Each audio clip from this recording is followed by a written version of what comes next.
Hi everyone, Karen Roby here with Chris Matishik for ZDNet. Chris, if anyone's been, tuning in and reading your things lately, they would know that you've had a little bit of a beef, if you will, with Southwest Airlines as far as their email correspondence is concerned. Why are they getting under your skin so much?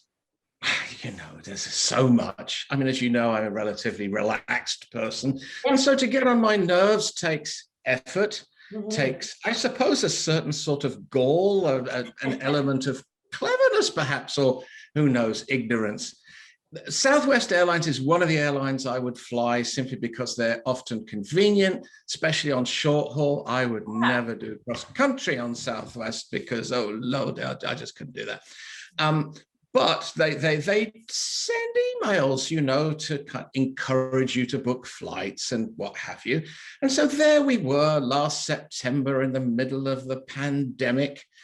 And I get an email saying $59 to Vegas is still in your cart. Mm-hmm. Now, that's incredibly helpful, isn't it?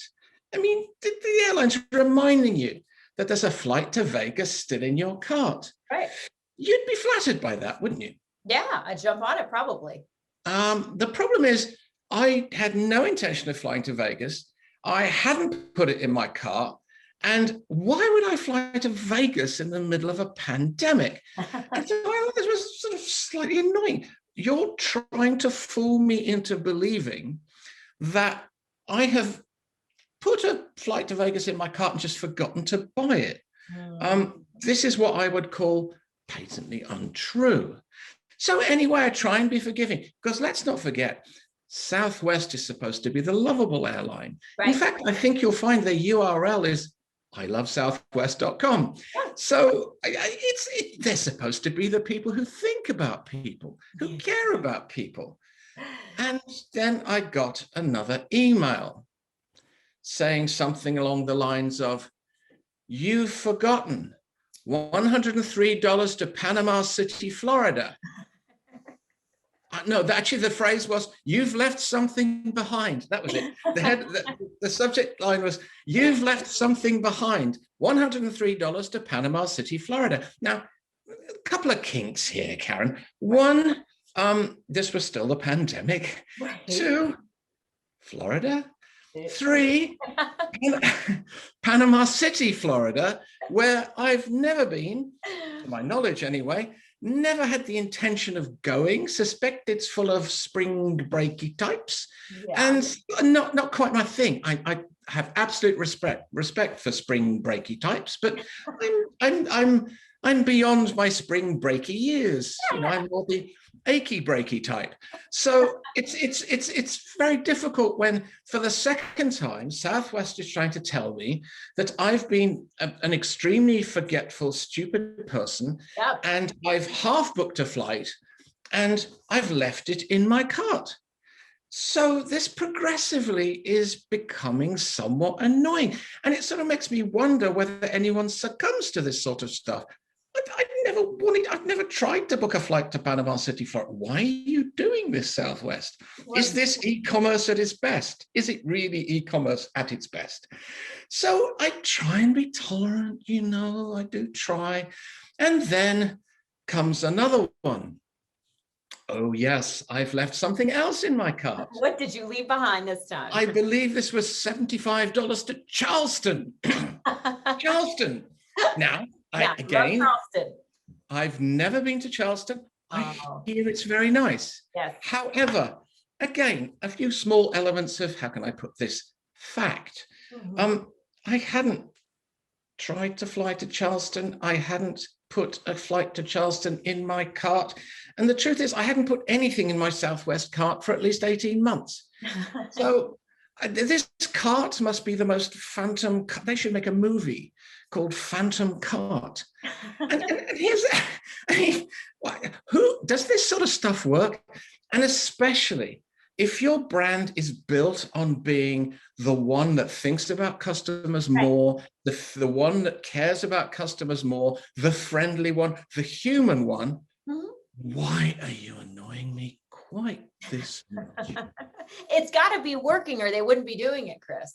How can it be possible? I mean, if someone emailed you, Karen, and said, $59 to Wokey Cokey is still in your cart, would you not stop and go, I've never thought of flying to Wokey Cokey. In fact, where is Wokey Cokey? Let me locate it on the map.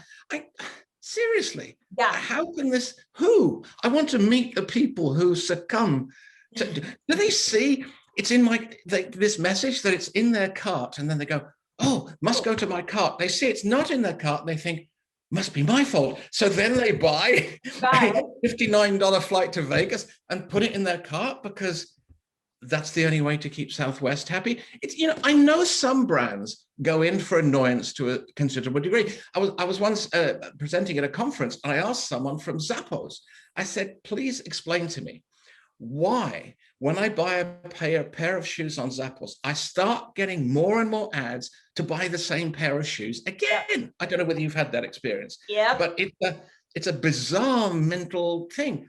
And the executive from Zappos looked at me, smiled, because that's how they are. Actually, they're based in Vegas. $59 flights, apparently, Southwest. She said, well, it works.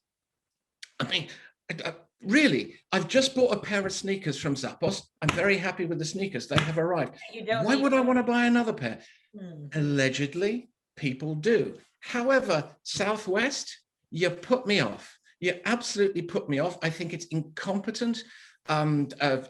Email e-commerce, it's just the wrong way to behave towards human beings. So no, next time I get on a Southwest flight, if I do, I will walk up to the flight attendant and say, was this flight in my cart? Well, it's so funny though that we're even having this conversation, because last week I talked with someone with a company about this idea of abandoned carts and how it costs companies millions of dollars, legitimately abandoned carts. I do it all the time. I find a shirt that I love, I'll put it in the cart, then I'll move over to this, then I go back and I leave it, right? I understand that. I mean, there's definitely a science to how they're trying to reach back out to those consumers. Hey, don't forget about us. But in this case, they're trying to entice you with something you never pulled down before. They're trying to tell you you're bonkers. And when a brand is trying to tell you that you're an idiot, that you're a forgetful idiot, it doesn't seem like the best strategy, does it?